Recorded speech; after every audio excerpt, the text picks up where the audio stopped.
ታሪክ ኤርትራን ኢትዮጵያን ኩናትን ግጭትን ዘይነበሩ ምዕራፍ ንምጥቃስ አሸጋሪው ብፍላይ ኣብ ዞባ ቀርኒ አፍሪካ ከምውን ገማግም ቀይ ባህር ተደኩንካ ካብ ግጭት መምላጥ ማለት ዳርጋ ዘይሕሰብ እዩ እዚ ንዘመናት ኣብ መንጎ ክልቲአን ሃገራት ዝተራእየ ኩናትን ውግእን ኣብ 2018 ነቲ ቢይን ኮሚሽን ደብ ዝወሰነ ውሳኔ ብምቕባል ናብ ፍጹም ሰላም ክምጻእ ተኻኢሉ እዩ ድሕሪ ሎምስ ህዝቢ ሩፍ ክብል እዩ ሰራዊታት ምክልኻል ክልቲአን ሃገራት ናብ ቤቶም ክፋነውዮም ናጻ ማሕበራውን ቁጠባውን ምንቅስቓሳት ክብርክትዩ ህዝብታት ከም ልቦም ክራኸቡን ክዛመዱን እዮም ተባሂሉ ከምኡ ድማ ንዝተወሰነ ግዜያት ቀጺሉ ኣይተንሕን ግን 2020 ዓመተ ምህረት ድሕሪ ምምጽኡ ንዓለም ብሓፈሻ ኮሮና ንኢትዮጵያ ድማ ብፍሉይ ህወሓት ሓደጋ ወደቕወን እቲ ነዊሕ ተተሊሙ ዝስራሓሉ ዝነበረ መስርሕ ዕርቀ ሰላም ክልቲኡ ሃገራት ድማ ሽዑን ሽዑ ተኸልፈ ክንደይ መንእሰያት ኣረጋውያን ንኣሽቱ ቆልዑ ዝበልዐ ውግእ ተኻይዱ ድማ ንስሙ ስምዕ ሰላም ተፈረመ ድሕሪ እዚ ኩነታት ግን እቲ ቅርጺ ኣብ መሓዝ ዝነበረ ፖለቲካ ኤርትራን ኢትዮጵያን ኣንፈቱ ክቕይር ግዜ ወሰደሉን እነሆ ድማ ኣብ ሎሚ ተበፂሑ ዘሎ መድረኽ ክብጻሕ ተኻኢሉ እቲ ምትውታኽ ካብ ኢትዮጵያ ዝመጽእ ዘሎ ብምዃኑ ኤርትራ ኣብዚ ጉዳይ ተሓታቲት ወይ ተኸሳሲት ንምግባራ ዝጥዕም ኣይኮነን ካብ መንግስቲ ብልጽግና ወግሒ ፀብሒ እንዳተቐያየሩ ድላዮም ዝብሉ ፖለቲከኛታት ብምህላዎም ኩናት ካብ ምውላዕ ድሕር ዝብሉ ይመስሉን እቲ ኣብዚ መድረኽ ዝለዓለ ሕቶ ግን ንመን ሒዞም ዝብል እዩ ሰራዊት ፌደራል ካብ ልቡ ኣሚኑሉ ይኹን ጎስጓስ ተኻይድሉ ወላ እውን ተታሊሉ ናብ ምድሪ ባሕሪ ኤርትራ ክኸትት ምስ ዝብገስ ዓንቀፍቱ ክኾኑ ዝኽእሉ ሓይልታት ብዙሓት እዮም ፋኖ ህወሓት ኦነግ ሸኔ ግብፂ ሶማልያ ኤርትራን ካልኦትን ኣብ ግዜ ኩናት ክልል ትግራይ ንመንግስቲ ብልጽግና ኣብ ውሻጠ ክሕባር ዝገበረ ረድኤት ጎራብቲ ሃገራት ክሓትት ዝገበሮ ክሳብ ደብረ ብርሃን ዝበፅሐ ሰራዊት እኮ ሰራዊት ክልል ትግራይ ወይ ናይ ህወሓት ሰራዊት ነይሩ ስለዚ ሎሚ እዚ ብክንደይ መከራ ስልጣኑ ዘቐጸለ ሓይሊ ናብቲ ዝሓገዙ ኣካል ብረቱን ተቕንዐ ውጽኢቱ ከመይ ከም ዝኸውን ዝጠፈ ይኮነን ኣባላት ሓይልታት ምክልኻል ኤርትራ እዚ ሰዓት እዚ ናብ ኩናት ዝኣትውሉ ዘይኮነ ናብ ቤቶም ዝምለስሉ ናብ ልምዓት ዘቋምትሉ ግዜ ክኸውን እዩ ነይርዎ ዓቕሚ ዘይብሉ ዘይድቅስ ፀላ ብምህላው ግን ነቲ ሕቶ መልሲ ንምሃብ ኣብ ቦትኦም ክርከቡ ግድን ኮይኖም ይረአ ኣባላት ሓይሊ ባሕሪ ኤርትራውን ብተማሳሊ ሙሉእ ምድላዋት ኣካይዶም ኣብ ቦትኦም ኮይኖም ባሕሮም ኣብ ምሕላው ከም ዝርከቡ እዩ ሓበሬታት ዘርድእ ዝኾነ ኮይኑ ኣፍ ደገ ባሕሪ እንተስ ብቦሌ እንተስ ብባሌ ክመጽእ ኣለዎ ዝብል ፈቐዳ ካብ ዝጅምር ልዕሊ 2 ዓመት ኣቑፂሩ ይርከብ መንግስቲ ኢትዮጵያ ሓይሊ ባሕሪ ኣቑመ ናብ ስራሕ ኣትየ ካብ ዝብል እውን ነዊሑ ኮይኑ ኣብዚ መዓልታት ግን ኢትዮጵያ ትርከበን ኣባል ሃገራት ብሪክስ ወተሃደራዊ ልምድ ሓይሊ ባሕሪ ንምክያድ ይዳለዋ ከም ዘለዋ ተሓቢሩ በዚ ድማ መራኸብ ኢራን ቻይናን ሩስያን ናብ ደቡብ ኣፍሪካ ምጓዓዝ ከም ዘለዋ ምንጭታት ይረድኡ ኢትዮጵያ ኣበይናይ ማያዊ ኣካል ወይ ባሕሪ ልምድ ኣካይዳ ናብዚ ወተሃደራዊ ጥምረት ትጽምበር ዘላ ዝብል ሕቶ መልሲ ዝደልዩ ኢትዮጵያ ባሕሪ ከም ዘይብላ ተነጊሩ ሓይሊ ባሕራ ከም ዝብተን ድሕሪ ምግባሩ መራኸብ ይኹን ኣባላት ሓይሊ ባሕሪ ኣብ ስራሕ ኣይጸንሑን ድሕሪ ምምጻእ ቀዳማይ ሚኒስትር ኣብይ ኣሕመድ ከም ዳግማይ ዝተነቓቕሐ ሓይሊ ባሕሪ ልምምድ ከም ዘካየደ እምበር ኣበይን ብኸመይን ከም ዝተለማመደ ዝገልጽ ሓበሬታ የለን ዝኾነ ኮይኑ እቲ ወተሃደራዊ ልምምድ ከመይ ከም ዝኸውን ግዜ ክምልሶ እዩ ብኻልእ ወገን ሚኒስትር ጉዳያት ወጻኢ ቻይና ናብ ኢትዮጵያ ኣብ ዝገበሮ ምብጻሕ ማዕከናት ዜና ኢትዮጵያ ቻይናን መርገጺ ምርካብ ኣፍ ደገ ባሕሪ ኢትዮጵያ ሙሉእ ከም ትድግፍ ክገልጻ ሰሚዕና ነርና እዚ ምስ ቻይና ድልዱል ዝምድና ከም ዘለዋ ንምርኣይ ዝተኸደ ርሕቀት ግን 24 ሰዓታት ከይመልአ ብኻልእ መግለጺ እዩ ክትካል ተገይሩ ቻይና ባሕሪ ክንረክብ ሙሉእ ደገፍ ከም እትገብር ቃል ኣትያትልና ኣብ ቀረባ ግዜ ወነንቲ ወደብ ክንከውን ኢና ክበሃል ከም ዘይጸንሐ ግልብጥ ኢሎም ኢትዮጵያ ተካይዶ ኣፍ ደገ ባሕሪ ናይ ምርካብ ጻዕሪ ብዓለም ለኻዊ ሕጊ ዝተማዘነ ንመሰል ብመሬት ዝተቐባ ሃገራት ዝድግፍ ካብ መሻርክቲ ሃገራት ዲፕሎማስያዊ ሓገዝ ዝሓትት ሕጋዊ መገዲ ዝኽተል ይክብሉ ተሰሚዖም ኣለዉ ብዙሓት ምሁራትን ፖለቲከኛትን ድማ ነዚ ጽሑፍ ድሕሪ ምምልካት መንግስቲ ኢትዮጵያ ብኣምሓርኛ ይፍከር ብእንግሊዝኛ ይልምን እቲ ሚኒስተር እንታይ ኮን እዩ ሕሹኽ ኢልዎ ኸይዱ ብዝብል ክቃበሉ ይረኣዩ ኣለዉ መንግስቲ ኢትዮጵያ ቻይና ሩስያ ኬንያ ሶማልያ ኣሜሪካ ደቡብ ኣፍሪካ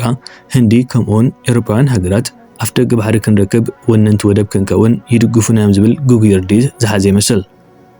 መንግስቲ ኤርትራ እውን እኮ ኢትዮጵያ ወደብ ክህልዋ ወይ ኣፍ ደገ ባሕሪ ክትውነን ዝጸልእ ኣይኮነን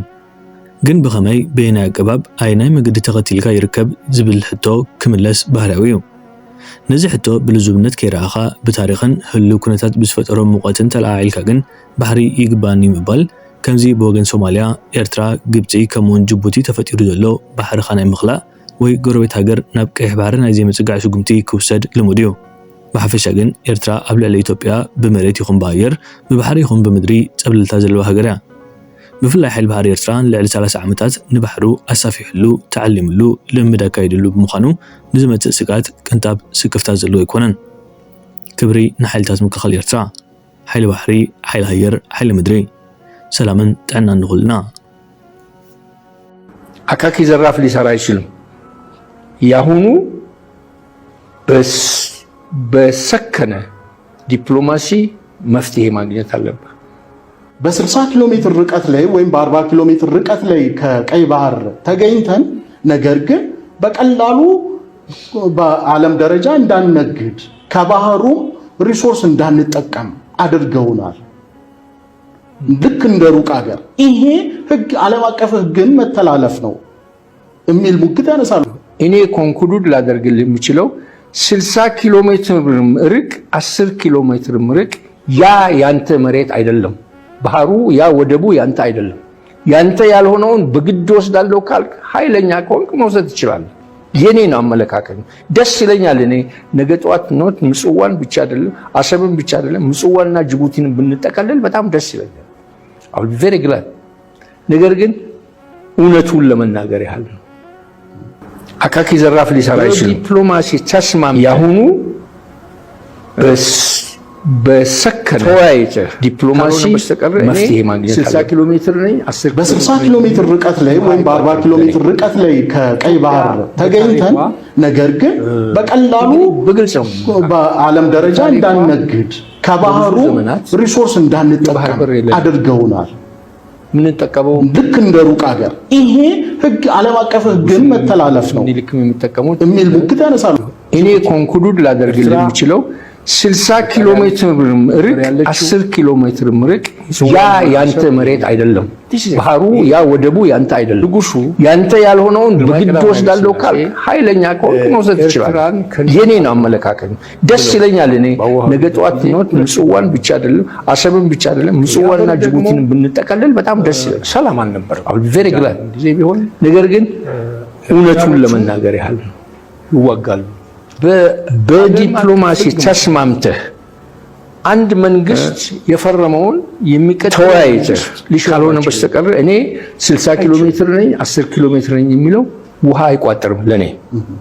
ኢትዮጵያ በታሪኳ እንግዲህ በግልጽ ነው የምንነጋገር በታሪኳ ለብዙ ዘመናት የባህር በር የለንም ነበር ምን ተጠቀመው ያው ንጉስ ምኒልክም የሚጠቀሙት በጅቡቲ ነው ኤርትራ በጣሊያን ነበር ያለችው ምጽዋም ሆነ አሰብ የኛ አልነበረም this is a fact ይሄ የታሪክ ሀቅ ነው ንጉሱ ግርማዊ ቀዳማዊ ኃይለ ሥላሴ ኤርትራን ከናት ሀገሯ ብለው ባዋሃዱበት ጊዜ ሁለት በር ነበረን ኦኬ ያ በር ደግሞ ሰላም አልነበረም በጃነው ጊዜ ቢሆን ኤርትራኖቹ ይዋጋሉ በዓለም አቀፍ ህግ መሰረት አንድ መንግስት የፈረመውን የሚቀጥለው መንግስት ሊሽረው አይችልም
ያበክእዋን